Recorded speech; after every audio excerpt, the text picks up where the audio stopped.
Fraterno abraço, paz e luz, pessoal.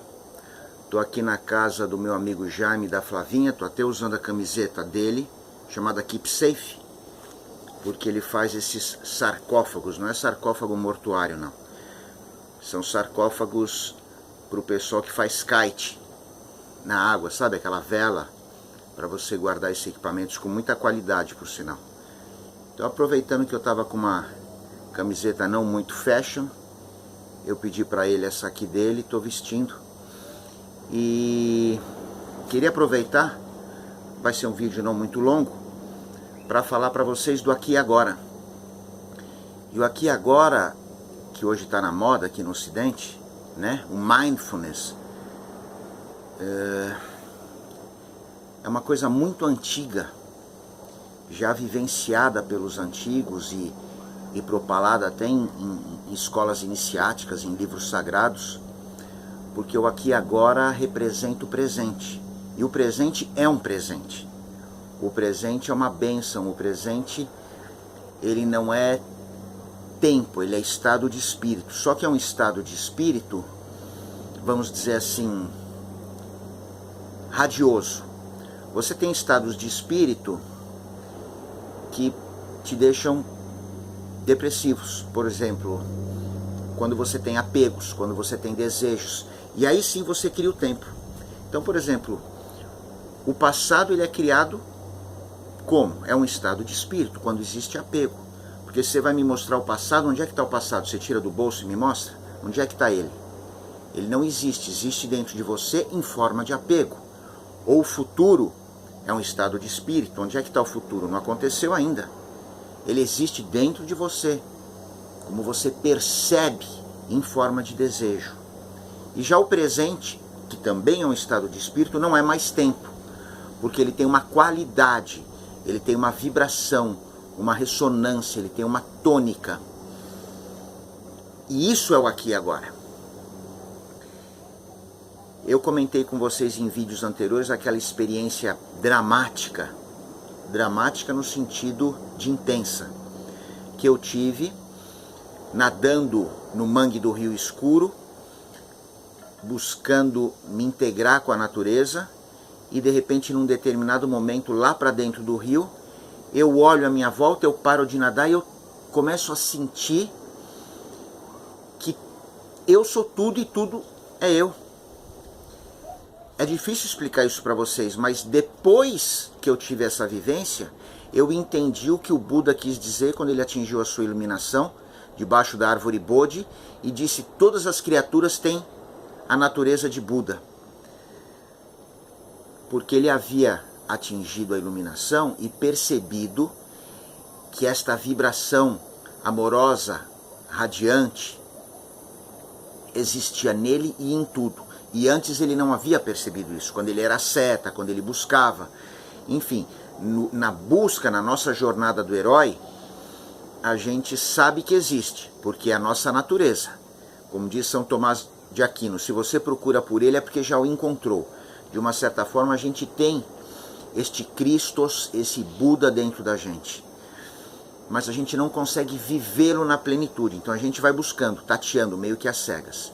Em algum momento da nossa vida, por um breve lapso ou por um lapso maior de tempo, de maneira impermanente ou de maneira definitiva, quando esta energia vibrante, amorosa e radiante ancora em você, e você consegue perceber esta vibração, este hálito de Deus, aí você tem esta percepção que o Buda teve, e que em algum grau, porque a gente está aterrado aqui num plano denso, eu tive lá no mangue, quando eu, por instantes, me senti, sem perder o meu sentido de continuidade, eu me senti único com tudo. Ou seja, aquilo que eu estava sentindo, vamos dizer assim, é como a chuva.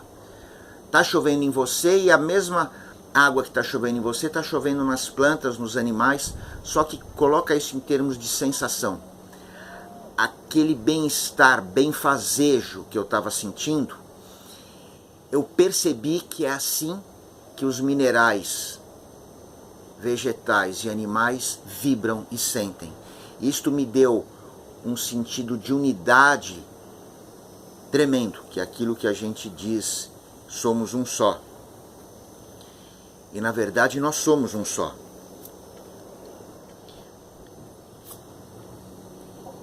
E este nós somos um só,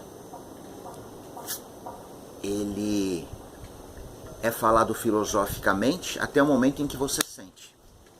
No momento em que você entende pelo sentir e não pelo sentido, este entendimento vem pelo sentir e não pelo sentido, aí você reconhece que somos todos um só, sem perdermos a nossa individualidade. Essa é a grande magia. E como é que a gente pode acessar e continuar nesse estado? Então, o que aconteceu comigo depois daquela percepção? Eu voltei depois para o meu mundo,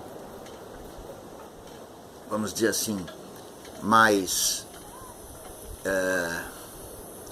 obtuso, mais fechado, com menos percepção que a que eu tinha antes, mas aquilo se imprimiu de tal forma em mim que esta integração com a natureza eu nunca mais perdi. Eu posso ficar, sei lá, meses, um ano, sem ficar descalço, sem pisar na natureza, sem olhar para uma árvore, para um animal, e aquela vibração ela existe dentro de mim. Então isso eu não perdi, que é o que eu estava buscando. Só que eu sei que existe muito mais. Eu atingi um nível, mas existem muitos outros níveis, vamos chamar assim de iluminação. Só que este nível que eu atingi, eu não perco mais. Eu sou diferente hoje do que eu era antes. Quando eu buscava essa integração, às vezes eu chegava a entrar no meio do mato à noite, entrar dentro de um bambuzal e ficar parado nesse bambuzal, querendo me sentir um bambu. Quem olhasse de fora ia falar isso aí. Mas eu não conseguia. Mas eu sabia que era possível. E esta percepção aconteceu comigo nadando no mangue do Rio Escuro. E tantas vezes eu havia tentado isso, buscando a natureza. Um dos motivos de eu ter viajado para a China, Tibete, Índia, Nepal, também foi para buscar esse tipo de coisa e, puf, aconteceu para mim.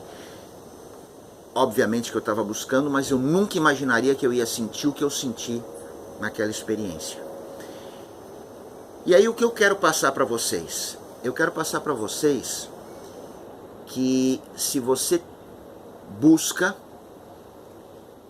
essa conexão com algo que em primeiro lugar está dentro de você, o caminho para isso, o portal que vai te colocar neste patamar, em primeiro lugar, a não ser que, por motivos que eu não sei explicar, aconteceu comigo, de eu estar nadando, e eu estava nadando de costa, puf, eu senti aquilo. Mas depois eu tive percepções, através de técnicas, práticas de meditação, aonde o portal que me conduziu a tal estado vibracional, vamos chamar assim, foi a respiração. A respiração profunda e consciente, onde você conversa com o seu organismo, o seu eu conversa com o eu maior e permite que haja uma fusão, que no budismo tibetano eles chamam de guru yoga, quer dizer união com o guru, e na verdade este guru é você mesmo. E a respiração ela é mágica, pessoal, porque você não precisa de títulos universitários, você pode ser um animal, você pode ser uma planta, você pode ser um mineral, porque toda a criação troca com o meio, de uma certa forma respira. E a respiração ela te coloca nesta vibração, se você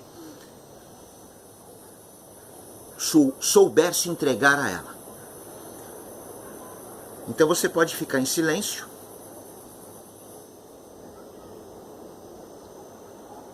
e mais do que prestar atenção na sua respiração, ou num ponto entre as sobrancelhas, ou tentar não pensar em nada, ou ficar olhando apenas a natureza, o bonito é no momento em que você consegue perceber que há uma consciência, que é você mesmo, que está integrada percebendo isto. Não é nem tanto o objeto percebido, mas a consciência que percebe. E quando você entra naturalmente nesse estado, vibracionalmente, o teu ser inteiro muda. E se você conseguir cada vez mais vibrar nesta tônica e carregar esta respiração profunda, que tem efeitos fisiológicos maravilhosos, libera mais serotonina, dopamina, citosina, aí entra a ciência, né, que são produzidas aqui na nossa área do baixo ventre. As células, o teu organismo entende que não há ameaças por perto e as células ficam mais receptivas, que é o que a gente chama de memória celular, uma série de coisas.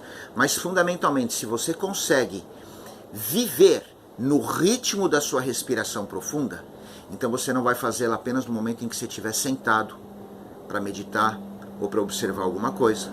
Você vai fazer no momento em que você estiver lavando louça, no momento em que você estiver caminhando, no momento em que você estiver trabalhando, conversando com alguém, e aí entra o aqui e agora, o momento presente. Porque esta respiração unida ao seu afazer vai te dar aquela sensação benfazeja de que você está vivendo na plenitude. E na plenitude o quê? Do cotidiano, da estrela cotidiana. Então eu vou parar por aqui, porque não tem como eu chegar para vocês e fazer com que vocês vivam isto. Mas eu posso apenas apontar o caminho. E pedir para vocês tentarem, para vocês experimentarem. E depois vocês me contam as experiências únicas, individuais, porque cada um de nós tem a sua própria. Tá bom? Então é isso aí, ficamos por aqui agora. Vou pegar a câmera e ver se vocês conseguem ver a vista daqui, do mar lá embaixo. Fraterno beijo, paz e luz.